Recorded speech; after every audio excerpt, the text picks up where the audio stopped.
네, 안녕하세요. 설화산병원 피부과 최명은입니다. 오늘은 대상포진과 고령화 시대의 피부 관리 방법에 대해서 설명드리겠습니다. 다음 내용들에 대해 살펴보도록 하겠습니다. 먼저 대상포진의 임상 양상 및 치료에 대해서 말씀드리겠습니다. 대상포진은 과거에 수두에 걸렸거나 수두 예방접종을 한 사람에서 수두 대상포진 바이러스가 신경절에 잠복해 있다가 재활성화돼서 발생하게 됩니다.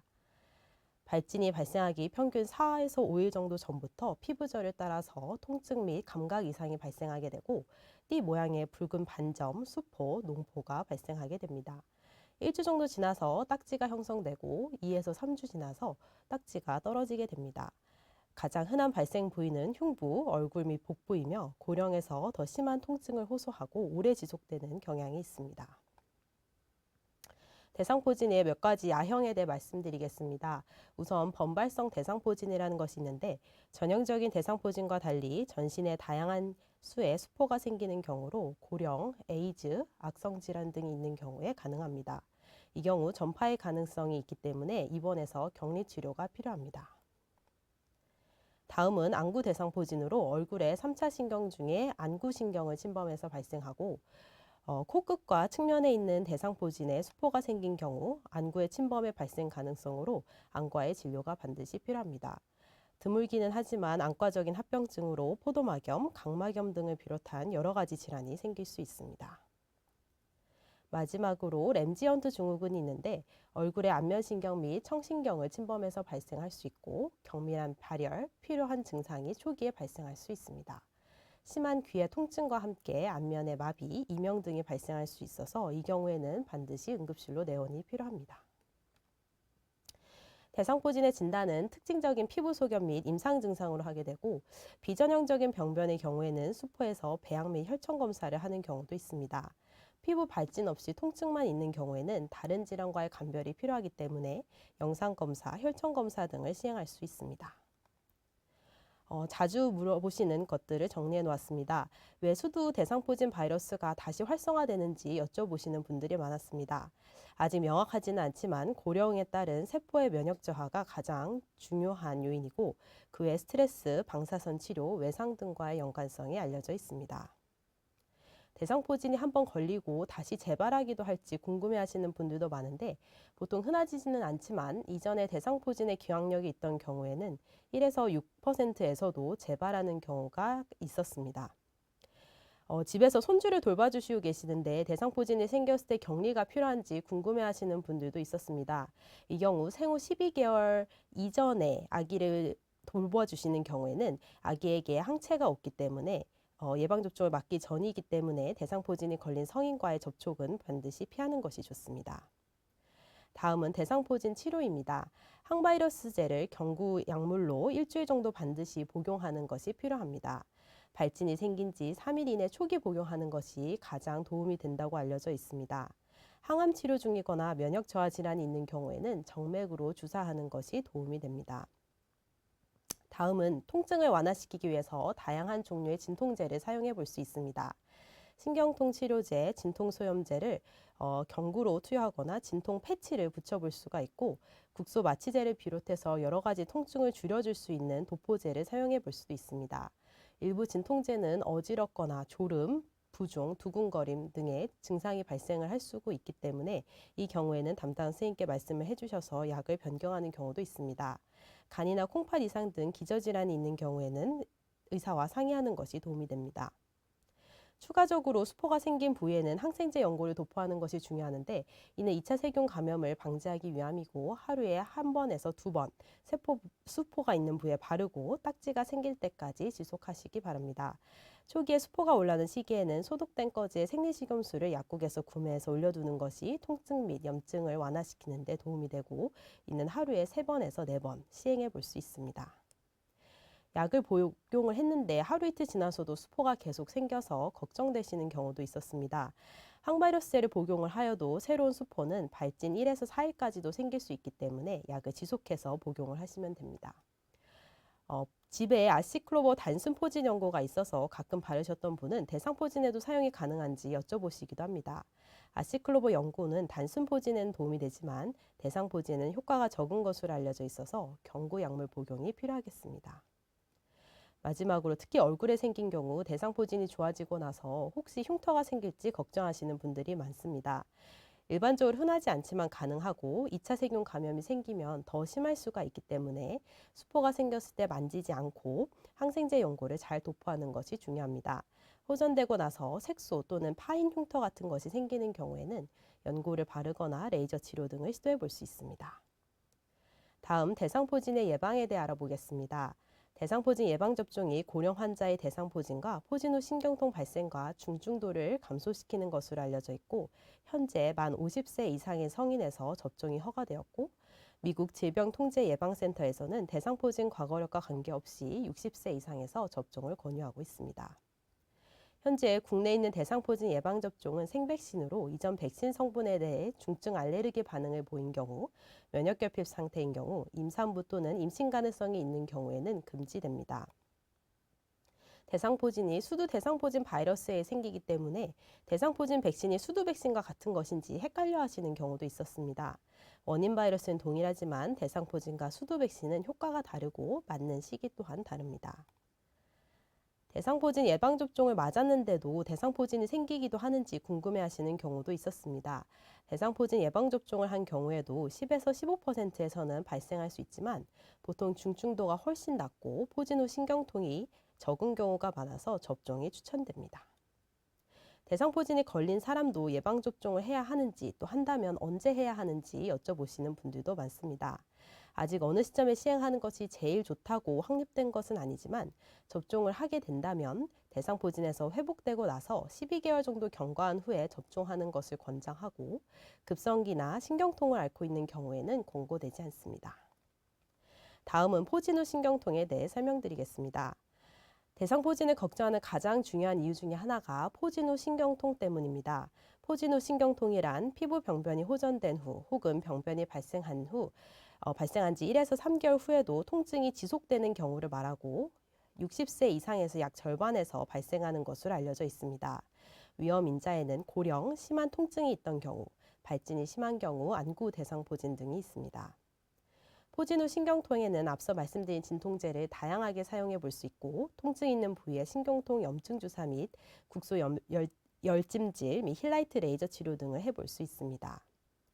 대상포진이 있던 부위 통증이 얼마나 지속될지 여쭤보는 분들이 많았습니다. 평균적으로는 약 절반에서 3개월 내 호전이 되고 약 70%에서 1년 내 호전되는 것으로 알려져 있습니다. 그러나 심한 경우 2년까지 지속된다는 보고도 있습니다. 다음은 고령에서 흔한 피부 질환의 대표적인 것을 살펴보겠습니다. 피부과를 방문한 65세 이상의 고령자에서 호소한 흔한 피부 질환에는 소양성 발진 및 소양증, 즉 가려움증, 지루각화증, 대상포진, 무좀, 습진, 두드러기, 건조증 등이 있습니다. 우선 소양증, 즉 가려움증에 대해서 살펴보겠습니다. 가려운 증상은 70대 이후에는 절반에서 발생할 만큼 상당히 흔하며 다양한 피부 질환 및 전신 질환에 의해 발생할 수 있습니다. 원인 질환이 있는지 확인하기 위한 검사로 혈액 검사, 약물 복용력, 병력 처치 등이 필요할 수 있습니다. 다음, 가려운 증상과 동반되어 피부 발진이 생기는 경우가 있습니다.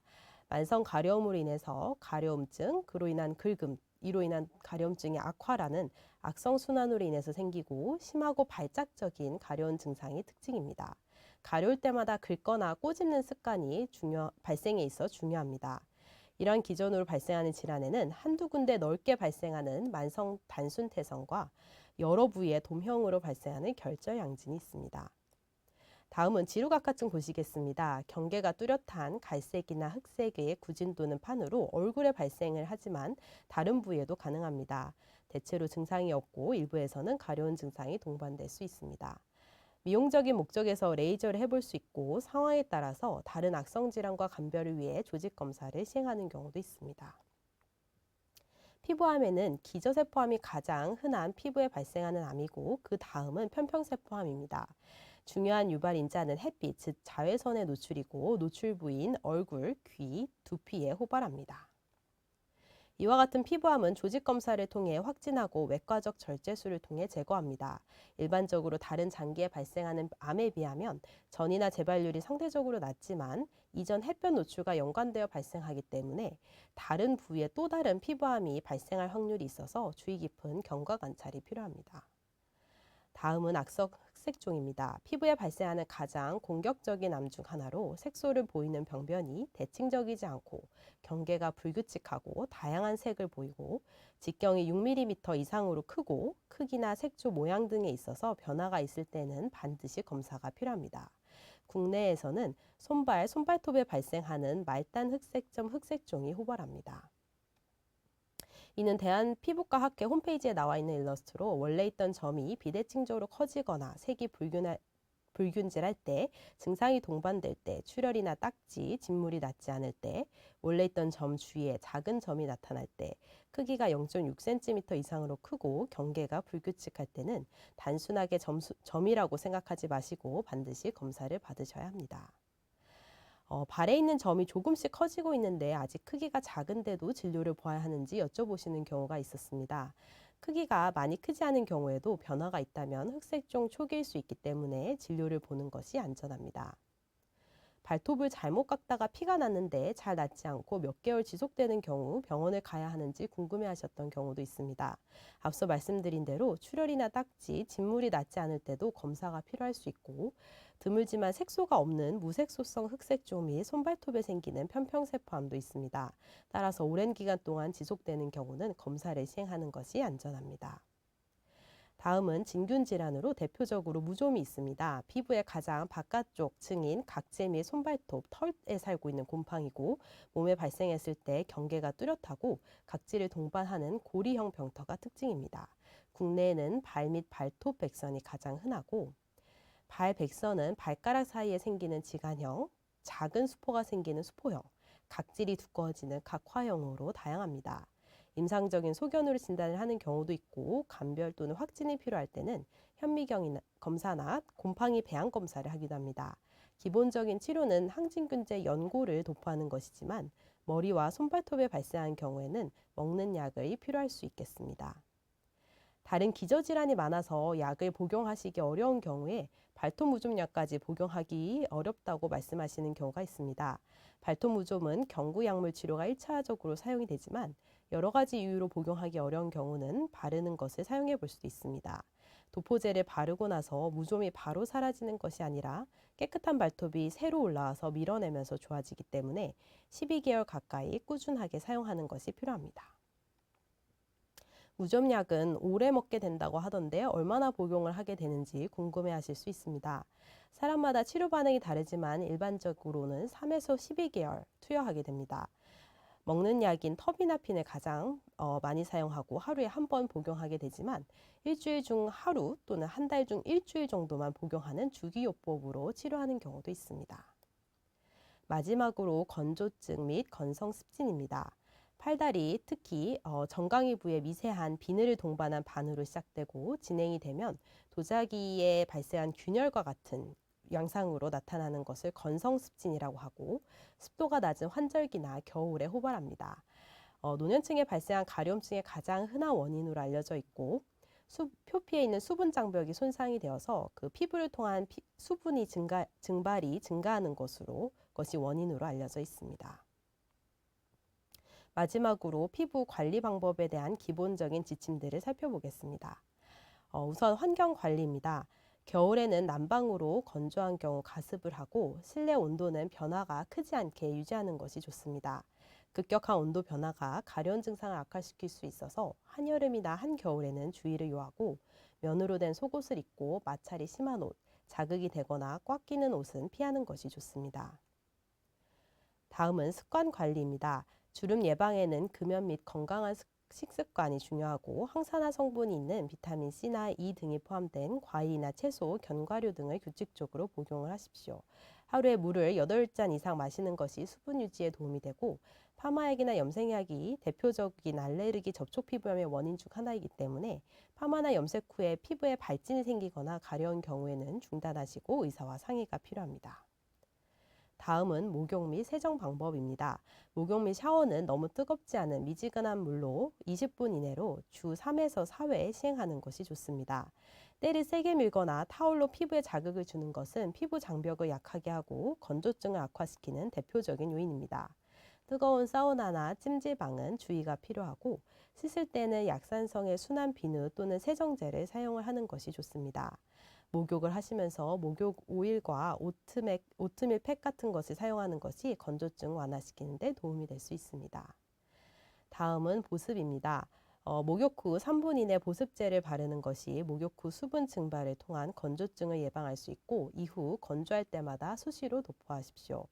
물기가 많은 스킨이나 알코올이 함유된 경우는 수분이 증발하면서 피부를 오히려 더 건조하게 할 수 있어서 주의가 필요합니다.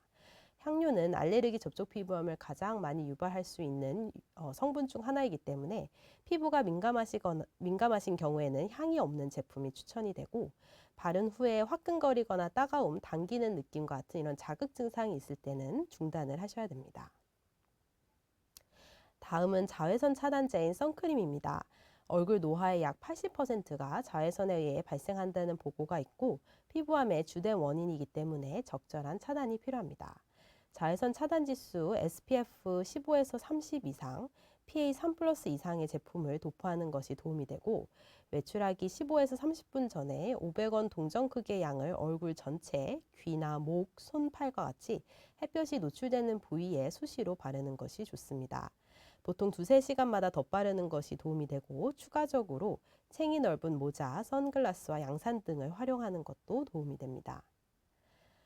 가려운 증상이 있을 때 해볼 수 있는 처치들입니다. 가려울 때 많이 긁거나 피부를 잡아 뜯는 것은 장기적으로 증상을 오히려 악화시킬 수 있습니다.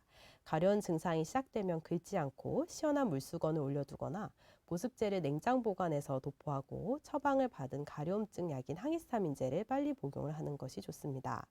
밤에 무의식적으로 긁어서 병변이 악화되는 경우에는 가려움증 약을 자기 전에 복용을 하고 손톱을 짧게 깎고 필요시 면장갑을 착용하고 주무시는 것도 도움이 됩니다. 마지막으로 두피 관리입니다. 각질이 많다면 비듬 제거용 샴푸를 사용해보고 각질이나 두피가 붉고 가려움증이 심할 때는 처방받은 두피용 물약을 사용해 볼 수도 있습니다. 보통 얼굴에는 보습제를 잘 바르지만 두피에 바르는 경우는 드문데 두피에도 보습제를 바르는 것이 장벽을 강화시키는 데 도움이 됩니다. 또한 에어컨, 선풍기, 드라이기 바람을 오랜 시간 직접 닿는 것은 피부 장벽을 악화시킬 수 있습니다. 탈모가 심하다면 병원을 방문해서 어떠한 종류의 탈모인지 정확한 진단을 받은 후에 탈모약을 처방받아 사용해 볼 수 있습니다. 이것으로 발표를 마치겠습니다. 경청해 주셔서 감사합니다.